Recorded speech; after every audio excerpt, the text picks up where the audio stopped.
Artists, we are going to be using colored pencils to add color to our wacky birds.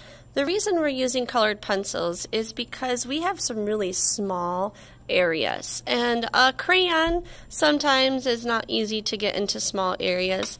Sometimes markers, if they're not new and juicy, with the ink it might look kind of dried out when we're coloring, but colored pencils, when used the right way, can really produce a nice artwork.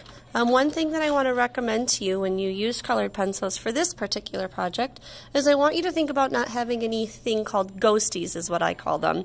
And ghosties are really big areas of white showing through.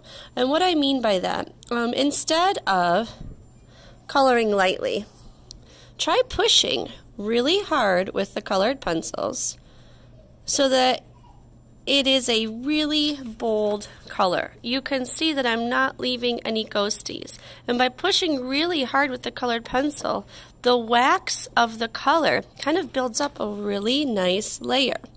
And because these are colored pencils and we can sharpen them, we can really get into those tiny areas that we created with our Sharpie and pencil.